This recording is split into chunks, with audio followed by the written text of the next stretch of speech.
घर में कुछ भी खाने को नहीं है। खाने के लिए मैं आज बाजार से मछली लेके आऊंगी। बाजार में तो बासी मछली मिलती है, मुझे ताजी मछली खानी है माँ। तुमसे किसने कहा कि बाजार में बासी मछली मिलती है? वहाँ तो बड़ी मछली मिलती है और ताजी मछली मिलती है। नहीं माँ, मैं तो जा रही हूँ मछली पकड़ने। मैं बड़ी और ताजी मछली पकड़ के लाऊंगी। पर जब बड़ी मछली मिल जाएगी तो मैं उसे पकड़ के कैसे लाऊंगी? पहले तुम बड़ी मछली पकड़ लो और जब पकड़ लो तुम मुझे बता देना, मैं तुम्हारी मछली उठा के ले आऊंगी। ठीक है माँ, मैं चली मछली पकड़ने। ये कहकर टुनटुनी मछली पकड़ने चली जाती है। टुनटुनी मछली पकड़ने के लिए नदी पर जाती है। थोड़ी देर के बाद टुनटुनी नदी पर पहुंच जाती है। ए नदी, तुम मुझे आज बड़ी मछली दे देना। टुनटुनी ऐसे ही नदी से बातें करती है। मैं अपनी माँ को जाके दूंगी और खुद भी खाऊंगी। टुनटुनी अपना कांटा नदी में डाल देती है और गुनगुनाने लगती है। ला ला ला ला ला ला ला ला ला ला ला ला। ए मछली, जल्दी जल्दी मेरे कांटे में फंस जाओ, मुझे बहुत भूख लगी है। टुनटुनी काफी देर तक इंतजार करती रहती है कि कोई मछली इसके कांटे में फंस जाए। समंदर के अंदर दो सुंदर मछली रहती थी। वो दोनों आपस में बात कर रही थी। सुनो सुंदर मछली, हमें पानी के ऊपर गए हुए बहुत दिन हो गए हैं, चलो आज ऊपर सैर कर आते हैं। माँ ऊपर जाने को मना करती है। माँ कहती है ऊपर बहुत खतरा है, हमें नीचे ही रहना चाहिए। ओहो सुंदर मछली, तुम कितना डरती हो, हम तो थोड़ी ही देर में वापस आ जाएंगे। तुम इतना कह रही हो तो चलो ठीक है, चलते हैं। फिर सुंदर मछली और पारो मछली ऊपर चली जाती हैं। आज तो कोई भी मछली हाथ नहीं आ रही, लगता है आज खाली ही जाना पड़ेगा। मछली को कांटे में खाना दिखाई देता है। कभी वो खाने के लिए आगे बढ़ती है कि सुंदर मछली को कांटा लग जाता है। अरे जी क्या हुआ सुंदर मछली, तुम जल्दी से इसे पीछे हट जाओ। टुनटुनी को लगता है कि कांटे में मछली फंस गई, तभी वो खुश हो जाती है। अरे लगता है कांटे में बड़ी मछली फंसी है, अब इसे ऊपर खींचती हूँ। सुंदर मछली ऊपर आ जाती है। अरे वाह, ये तो बड़ी मछली है, आज तो मजा आएगा, पेट भर कर खाऊंगी। वाह बहुत मजा आएगा। अरे अरे ये कहाँ चली गई? मछली ऊपर आती है और देखती है कि चिड़िया ने सुंदर मछली को पकड़ लिया है। चिड़िया चिड़िया मेरी सहेली को छोड़ दो, चिड़िया मेरी सहेली को छोड़ दो। अरे मैं मछली को क्यों छोड़ दूं? मैंने बहुत ही मुश्किल से ये मछली पकड़ी है, मैं इसे अब नहीं छोड़ूंगी। चिड़िया तुम मेरी सहेली को छोड़ दो, अगर तुम मेरी सहेली को छोड़ दोगी तो मैं तुम्हें बहुत सारा धन दूंगी। तुम्हें लगता है मैं तुम्हारी झूठी बात पे यकीन कर लूंगी और तुम्हारी सहेली को छोड़ दूंगी? ना ना ना, ऐसा नहीं होगा, मैं तुम्हारी सहेली को नहीं छोड़ूंगी। मेरी सहेली सच कह रही है, तुम मुझे छोड़ दो, ये तुम्हें बहुत सारा धन देगी। ठीक है, पहले तुम मुझे धन दो, फिर मैं तुम्हारी सहेली को छोड़ दूंगी। ठीक है, मैं तुम्हें धन देती हूँ, थोड़ी देर रुको। तभी मछली एक मंत्र पढ़ती है और एक पेटी सामने आती है जिसमें बहुत सारा धन होता है। टुनटुनी ये देखकर बहुत खुश हो जाती है। अरे वाह, इतना सारा धन, इस धन से तो मैं अमीर हो जाऊंगी। मैंने तुम्हें धन दे दिया, अब तुम मेरी सहेली को छोड़ दो। हाँ हाँ, छोड़ती हूँ तुम्हारी सहेली। टुनटुनी मछली को पानी में छोड़ देती है।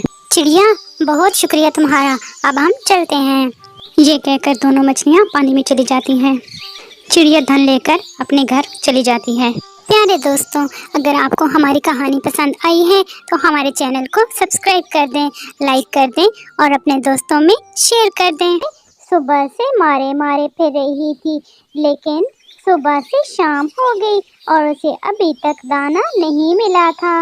अचानक से मम्मा चिड़िया को बर्फ की तह के नीचे से कुछ दाने नजर आ जाते हैं। फिर मम्मा चिड़िया पास में ही एक सूखे पेड़ से लकड़ी लेती है और बर्फ को हटाती है। कुछ ही देर में मम्मा चिड़िया बर्फ को हटा देती है और दाने निकाल लेती है। ढूंढ लिए, मैंने अपनी बेटी के लिए दाना ढूंढ लिया। फिर मम्मा चिड़िया वो दाना लेकर खुशी खुशी अपने घर की तरफ चल देती है। मेरी प्यारी बेटी, तुम ये दाना खा लो, तुम्हें भूख लगी होगी। मम्मा आपको भी तो भूख लगी होगी, हम साथ में दाना खाएंगे। मम्मा आप कितना काम करती हो, आपके पंख थके होंगे, इतनी ठंड में कैसे उड़ लेती हैं आप? अपने बच्चों के लिए सब माँ बाप करते हैं ये, और तुम तो मेरी बहुत प्यारी बेटी हो। ठीक है मम्मा, आप अपना काम खत्म करके आओ, मैं आपके साथ ही दाना खाऊंगी, हम दोनों मिलके खाएंगे। गुड़िया बेटी, मैं पास में ही हरियाली तोती से लकड़ियाँ लेकर आती हूँ। बहुत ठंड है, आज हम आग जलाएंगे ताकि ठंड से बच सकें। तुम ये दाना खा लो। फिर मम्मा चिड़िया हरियाली तोती की तरफ लकड़ियाँ लेने के लिए चली जाती है। पीछे से गौरी कवि, जो कि एक नंबर की कामचोर और आलसी थी, चिड़िया के घर जाती है। आप यहाँ से क्या लेने आई हैं? मेरी मम्मा तो घर पर नहीं है। चिड़िया की बच्ची, मैं तुमसे ये दाना लेने आई हूँ, दो मुझे ये दाना। कितना खाओगी तुम? लेकिन ये दाना तो मेरी मम्मा मेरे लिए लेकर आई है और मुझे भूख लगी हुई है। आप जाके अपना दाना कहीं और से ढूंढ लें। लेकिन गौरी कवि चिड़िया की बेटी से दाना छीन लेती है। तुम छोटी सी पिग्गी सी तो हो, तुमने क्या दाना खाना है? ये मैं और मेरा बेटा खाएंगे। फिर गौरी कवि वो दाने उठाकर अपने घर की तरफ भाग जाती है। मम्मा, आपके जाते ही वो गौरी कवि आई थी, उसने मुझे मारा भी है और दाना छीन कर भाग गई। चिड़िया तो ये सब सुनकर बहुत गुस्सा हो जाती है। चुप हो जाओ बेटी, मैं अभी जाके उसको मजा चखाती हूँ। फिर चिड़िया गौरी कवि के घर जाती है। ये लो जग्गू बेटा, दाना खाओ। मैं उस चिड़िया की बच्ची से ये दाना छीन कर लाई हूँ। सिद्धी सी चिड़िया की बच्ची है बहुत तेज, तुम ये दाना खा लो, ये ना हो चिड़िया आ जाए।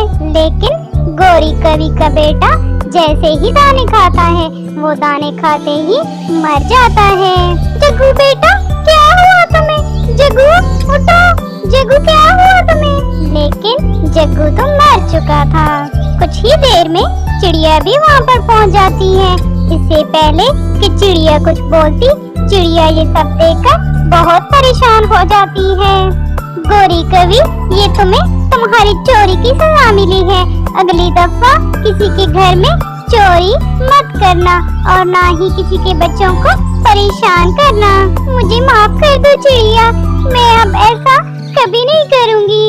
तुम ठीक कह रही हो, मुझे चोरी की सजा मिली है। मैंने चोरी का खाना अपने बेटे को खिलाया, इसीलिए ऐसा हुआ। मैं अब कभी चोरी नहीं करूँगी और दूसरों को भी मना करूँगी चोरी करने से।